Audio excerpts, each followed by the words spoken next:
Numa mineradora, o trabalho não seria possível sem o recurso mais valioso de todos, as pessoas. Para que todas as áreas se entendam, é importante manter uma comunicação clara e eficiente.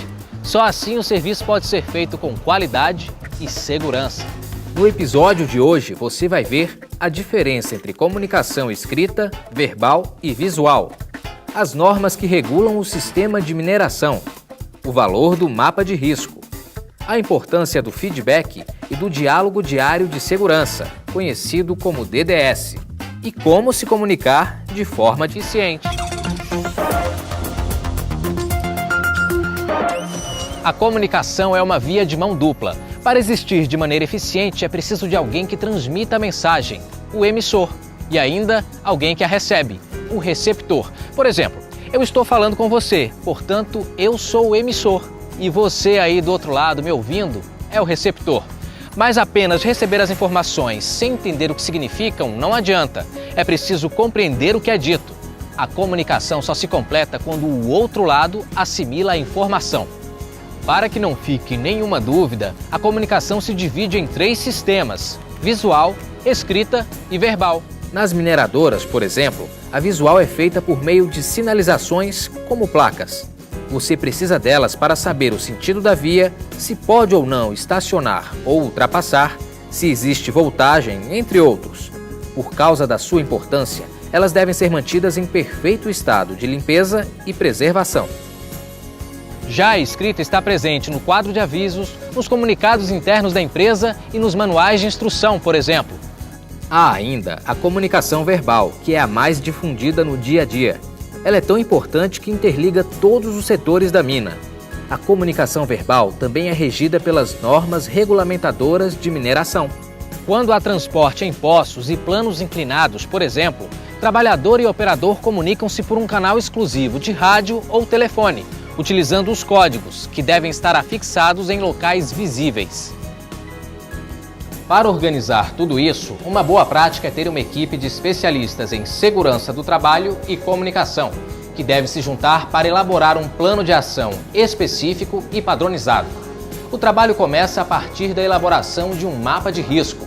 Ali estão separados por grupos e cores os riscos de acidentes que existem na empresa. Vamos ver cada um deles. O grupo 1, verde, informa sobre o risco de agentes físicos, como ruídos, alta temperatura e radiações. O vermelho representa o grupo 2, que engloba agentes químicos como gases, poeiras, fumos e névoas. O terceiro, de cor marrom, identifica os agentes biológicos. Vírus, bactérias e fungos são alguns exemplos. Em amarelo está o quarto grupo, que é composto por agentes ergonômicos, esforço intenso, levantamento e transporte manual de peso, repetitividade, entre outros. Já o quinto e último grupo, de cor azul, aborda os agentes mecânicos. São eles a eletricidade, máquinas e equipamentos sem proteção, ferramentas defeituosas, entre outros. No layout da empresa, ou seja, no desenho da planta, os riscos são sinalizados através de círculos com as cores citadas. Dentro deles deve estar escrito o nome do agente. A intensidade do risco é representada por tamanhos maiores ou menores desses círculos. A partir da elaboração do mapa de risco, é possível propor um diagnóstico mais adequado sobre a empresa. Mas você e seus colegas também colaboram com o processo. Eu estou aqui com a Karine Santos, que é técnica em segurança do trabalho da empresa. Karine, tudo bem? Tudo bem. Como o trabalhador pode contribuir com um plano de ação? São realizadas reuniões periódicas para a elaboração do documento.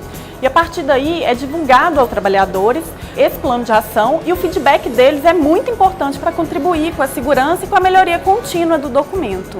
Agora, se de repente o trabalhador perceber na sua área de trabalho uma alteração ou algo que possa ser um futuro risco, ele pode comunicar ao superior, certo? Claro, ele tem total liberdade de comunicar e esse plano vai ser revisado e incorporado às melhorias apontadas por ele. Agora, nada disso seria possível se não houvesse uma boa comunicação entre o trabalhador, o supervisor e toda a equipe da empresa, certo? Certo. A comunicação é a peça-chave para que todo esse processo ele ande, né? Então, a gente precisa que o trabalhador comunique para que o trabalho, o plano de ação, ele seja realizado da melhor forma.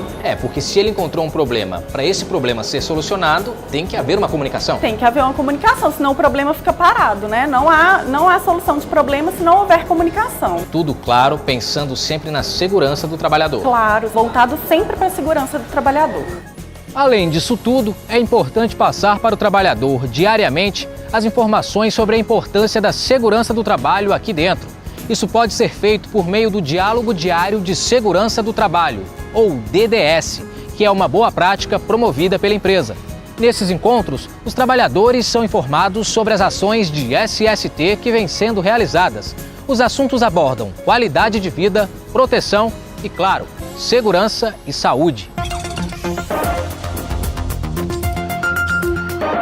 No caso da mineradora não possuir códigos de sinais padronizados, os trabalhadores devem usar códigos de sinais básicos, sonoros e luminosos.